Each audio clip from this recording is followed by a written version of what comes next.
Hey, what's up friends? Graham Baldwin here from the Speaker Lab. Welcome back to another speech breakdown. Today we're going to be doing something a little bit different. We are taking a comedy bit from comedy legend Jerry Seinfeld, where he's talking about the supermarket and giving some observational comedy. So I think you're going to learn something from this, and whether you're someone that uses a lot of humor or you don't, there's a lot of simple things that Jerry does here that you can add humor to your next presentation. So let's get right into it.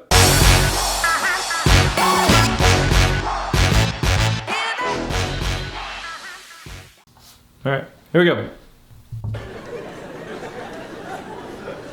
Food is so complicated as an adult. It's just, you see people in the supermarket, they're just sweating it out. Nobody knows, what do I eat? The protein, the carbs, the fat content. Oh my God, fat content. You're just walking up to each other. You look pretty good. What are you eating? Maybe I'll eat that. Now, Seinfeld is known for being a very good observational humorist, meaning that he takes commonplace, everyday things. So he's taking the supermarket. We've all been to the supermarket, something we're all familiar with. We think of it as just a common everyday thing that you go in, you get your food, you leave. But there's a lot more that when you think about it, when you kind of look at it from a different funny angle, that there is a lot of humor with it. And so he does a good job at taking the common everyday things that we experience, that we live, that we're all familiar with, and pointing out the humor that was existing right in front of our eyes. So a good reaction when you are giving some type of observational humor is to when the audience is like, that's so true. When you say something and they're like, that's so true, I never thought of that, that's so true, that always happens. And so Seinfeld is really, really good at that. The whole supermarket itself is designed to break down your sense of having any life outside the supermarket. It's like a casino. There's no clocks, no windows, no easily accessible exits. You ever not buy anything in the supermarket and try and get out of there? It's impossible. There's no way out. It's true, right? You can see what happens to people. When they're walking up to the supermarket, they really have a whole sense of purpose. I'm going to get this, I'm going to get that, I'm going to pay for it, I'm going to get out of here and get right back to my normal life. You see? Now, part of the humor there is the physicality of that, right? So he could say when people are walking into a supermarket, they're much more focused and they're ready, they have their list and they know what they're going to get. But when he's doing that and describing it and actually acting it out and playing it out, then it adds a level of humor to it. So think about different things that you, whenever you're giving a speech or presentation, is there any type of physical humor that you can add to it, right? It doesn't necessarily mean that you have to be some type of big over-the-top showman or anything, but you see in this situation, he's describing a person walking into a supermarket, and so he briskly walks across the stage. That's it. So it could be something as simple as that to add a level of humor. Same person 10 minutes later just...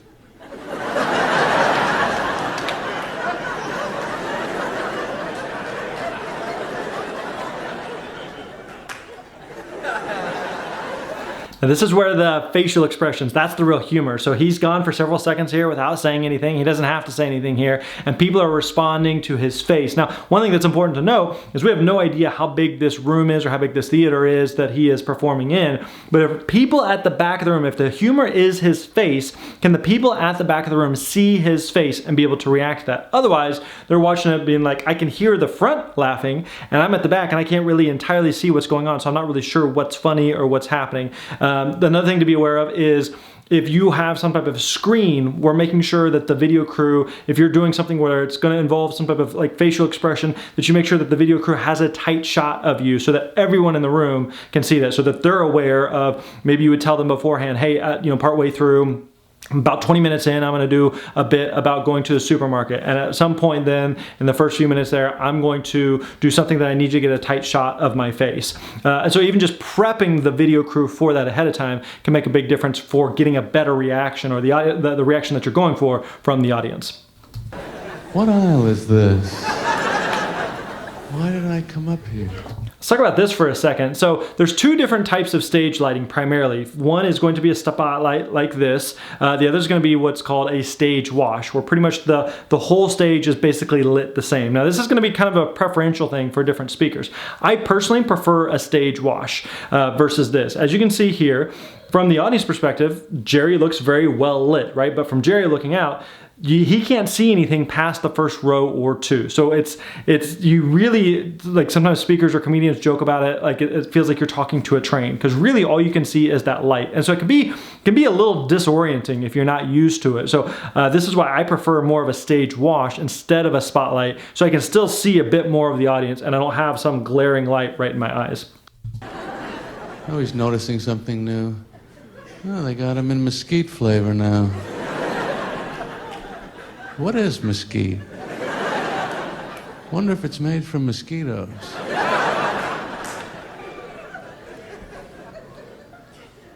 Produce section I always find very challenging. He's making a bit of a transition there where he's talking about someone comes into the grocery store, they're kind of lost in the grocery store, they get distracted by all these different things. Now he's going to segue into same kind of topic, same type of genre of talking about supermarkets, but he's talking about the produce section. So what he does there is he kind of gives a long pause, and then he transitions into the next piece. So if you're going from one topic to another, you can kind of let the laughter die out or let kind of that moment die out before you move on. Because if he says, you know, are those things made from mosquitoes? The produce section is kind of interesting. It's like, whoa, like what just happened there? But he lets it die, and then he continues on to the next segment.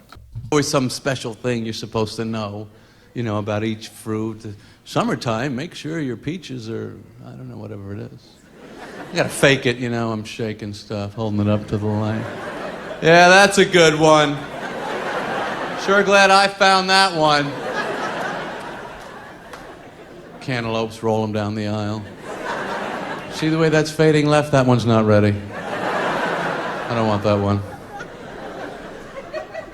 I'm very impressed with this seedless watermelon product that they have for us. See another example of now I'm going to transition to a kind of a different topic within the same thing, still talking about supermarkets, transition into a different topic. So he gives it a kind of an extra long pause there before he moves on to the next bit. We now have seedless watermelon. Pretty amazing. What are they planting to grow the seedless watermelon, I wonder? The melons aren't humping, are they? They must be planting something. How does this work? And what kind of scientists do this type of work? I read a thing, it was 15 years in development. In the laboratories with, you know, gene splicing or whatever they do there, I don't know. I mean, other scientists working on AIDS, cancer, heart disease, these guys are going, no, I'm going to devote myself to melon. I think that's much more important. Sure, thousands are dying needlessly, but that's got to stop. All right, so the humor there was what? The little sound effect, right? So again, look for those opportunities, just like we talked about with the simple walking across the stage like he's pushing the cart. This is just a simple little sound effect that he can do, that's the part that makes it effective. Because we've all had watermelon, we've all spit out the seed or whatever we've done there. And so he gives a good kind of physical reaction to that, that creates the humor. Can you ever try and pick up a wet one off the floor? It's almost impossible. I really think we should devote the money to these studies. Milk is a big problem for people in the supermarket. They're never quite sure if they have it, if they need it. They bury it way in the back in the supermarket. You got to find it. You got to hack your way through all the displays. Well, there it is. There's the milk. Do we have any milk? People are never really sure if they have milk. You think you have milk? We might have milk. I know there's a carton in there. I don't know how much is in it. Well, what should we do? Because you want to be sure. There's nothing worse than thinking you have milk and not having it. You know, you got the bowl set up, the cereal, the spoon, the napkin, the TV, the newspaper, everything's ready to go. You go to lift up the carton and it's too light. Ah!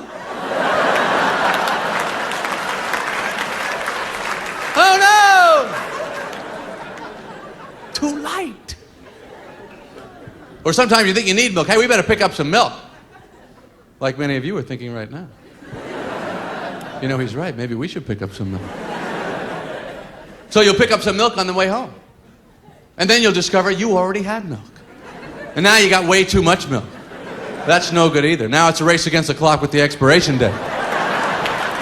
That freaky. Again, now this is another just good observational humor of we've had those situations where you get a bowl of cereal and you're out of milk, you need milk for something and you don't have it and you thought you had it, or you think you need milk, you get it and there's not, you already have milk and so now it's a race against the clock. Again, all these are things that are like just common things that you don't think anything of in the moment, but bringing it out in terms of like an observational humorous and observational comedy can be very, very effective because now it's bringing to light and showing the humor and something that we have all dealt with, but we didn't think was funny at the time.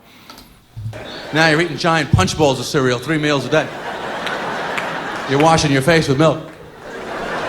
bringing... Again, two things there he just did with physical humor is the eating punch bowls of milk, or eating punch bowls of cereal with milk, right? Or splashing it on yourself. So he could just say those things, but just adding some type of little physical thing there. That's not big, over-the-top drama or anything like that, but it's just some type of simple thing that he's doing that adds a little layer of humor. From all over the neighborhood, hurry up and drink it!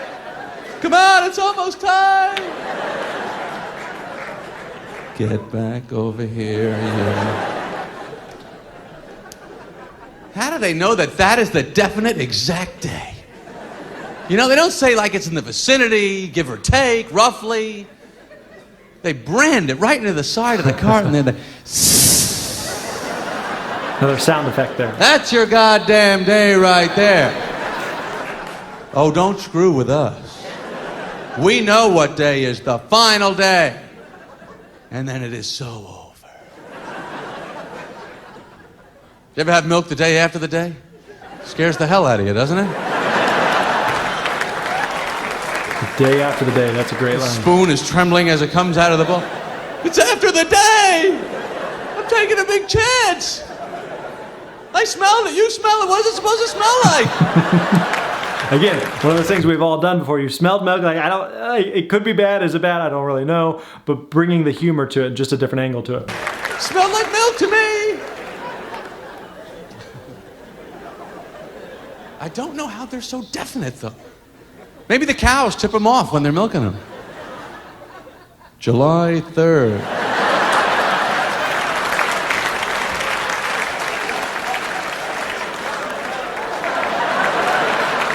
Just physical example. All right, there you go. Hope you enjoyed that video breakdown of Jerry Seinfeld. Hey, if there are other comedians or speeches or talks that you would like for us to break down on an upcoming video, make sure you drop it in the comments below. Don't forget to subscribe to the channel so you never miss one of these videos. Don't forget to like this video as well. And we will catch you next time, my friend. You're awesome.